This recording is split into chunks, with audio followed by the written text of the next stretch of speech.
sont des unités de compte privées, car la banque est maintenant propriétaire des 10 000 € que vous lui avez donnés, et qu'elle va probablement mettre dans un distributeur de billets pour que d'autres clients puissent retirer du liquide. La loi dit simplement qu'à votre demande, à tout moment, la banque est tenue de convertir les 10 000 unités de compte en billets de banque.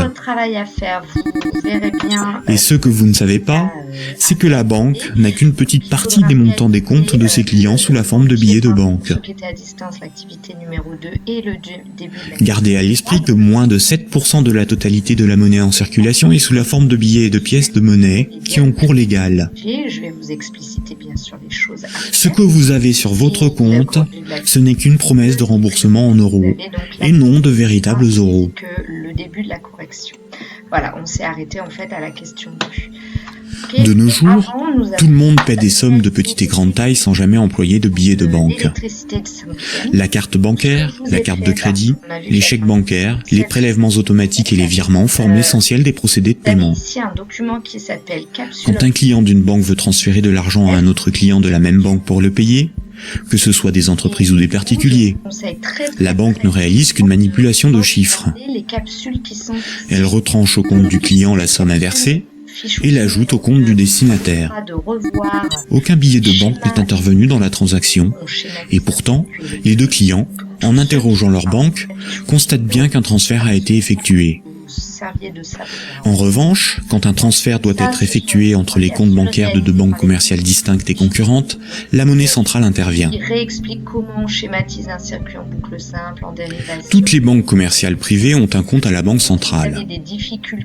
Aucun particulier ni aucune entreprise ne peut avoir un compte à la banque centrale. Seules les banques commerciales et le trésor public, c'est-à-dire l'État, ont un compte à la banque centrale.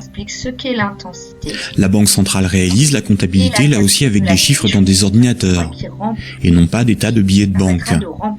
Et cela pour des raisons purement pratiques. On appelle cette monnaie la monnaie centrale scripturale. Ces comptes sont en monnaie banque centrale ou monnaie centrale. Quand une banque commerciale a trop de billets, elle peut les déposer sur son compte à la banque centrale.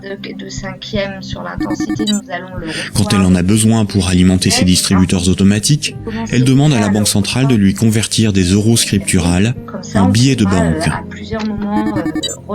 Généralement, on ne fait pas la distinction entre monnaie centrale scripturale et monnaie centrale corporelle, c'est-à-dire les billets de banque. On appelle la somme de la monnaie centrale, scripturale et corporelle, la base monétaire. Entre elles, les banques commerciales se paient en monnaie centrale. Les banques n'acceptent pour paiement des autres banques que de la monnaie centrale. Quand un client veut transférer de la monnaie scripturale de son compte vers celui d'un client d'une autre banque, la monnaie scripturale est convertie en monnaie centrale, puis transférée à l'autre banque, qui va encaisser cette monnaie centrale et créditer le compte du destinataire. Ainsi, les banques se paient entre elles en monnaie centrale, car la monnaie scripturale privée d'une banque n'a pas de valeur pour les autres banques. La comptabilité du Crédit Agricole n'a rien à voir avec la comptabilité de la Société Générale.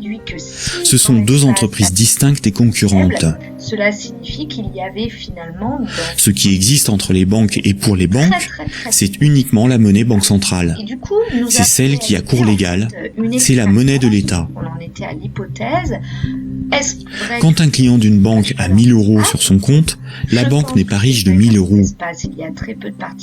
Elle doit simplement 1 000 € en monnaie centrale à ce client.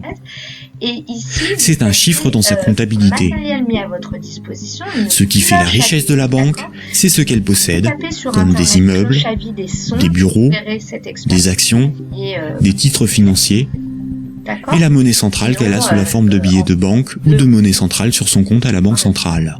Donc en fait, le protocole est... En revanche, à tout moment, la banque peut devoir s'appauvrir de 1 000 € si ce client les transfère sur un compte d'une autre banque, car cette autre banque veut être payée en monnaie centrale. Et on écoute l'intensité.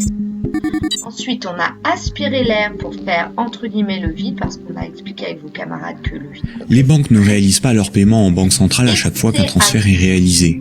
ou mesurer Un l'intensité. bilan des échanges est fait tous les jours. J'avais installé On sur appelle mon cela la téléphone compensation. portable l'application Sonomètre. Cette compensation est calculée par une chambre de compensation. On s'est rendu compte que quand on Une écoutait chambre de le compensation gère un système informatique enregistrant un très grand nombre de comptes en banque et de transactions, son était afin de faire le bilan des échanges entre les organismes financiers, eh dont bien, les banques. est beaucoup plus faible. La D'ailleurs, chambre de sur le compensation site la plus connue est Clearstream, à cause de l'affaire politico-financière qui porte son nom. numérique chiffré. Imaginons deux banques. À 10 000. Un client Alors, de la vous première entendez quand banque même paie 10 € à un client de la seconde. Pas à faire le vide. Un client de la seconde paie 15 € à un client de la première. Du coup, on en est À la venu fin de la journée, plus la détaillée. compensation calcule un différentiel de 5 € au profit de la première banque. Cela veut dire que les molécules sont Le paiement peut se faire directement par virement entre leurs comptes à la banque centrale. Quand une banque voit son compte débité à cause d'une compensation ou par un retrait au guichet par un client, on appelle cela une fuite. Elle s'appauvrit, car sa monnaie centrale fait partie de ses richesses. Tous les autres vont tomber à Imaginons une banque qui a 4 déposants qui ont chacun 25 000 unités de compte. Si vous en faites tomber un, On peut dire que la banque doit 100 000 € à ses clients. pareil pour les molécules. Imaginons que cette banque a 10 000 € sur son compte à la banque centrale. Milliers de kilomètres, forcément, La banque est incapable de couvrir la fuite du montant total des comptes de ses clients. à son tour. Donc, Elle est potentiellement en faillite, à ce tour. car 90 000 unités de compte de ses clients ne sont pas couverts par de la monnaie Alors centrale. après, donc là c'est votre activité. Seuls 10 000 € en billets peuvent être versés à l'ensemble de ses clients. On a cliqué ici sur le... C'est le principe de la couverture partielle des dépôts, appelé système à réserve fractionnaire. Et puis après, nous avons répondu aux questions. Si la totalité de ses clients viennent tous au même moment pour retirer leur argent, la banque fait immédiatement faillite. À ces questions. Quand Voilà. tous les clients d'une banque viennent retirer tout leur argent, c'est ce que l'on appelle un bank run. Électricité. Donc je compte Face à cette situation, les autorités ont mis en place un fonds en monnaie centrale en cas de faillite bancaire, le fonds de garantie des dépôts bancaires.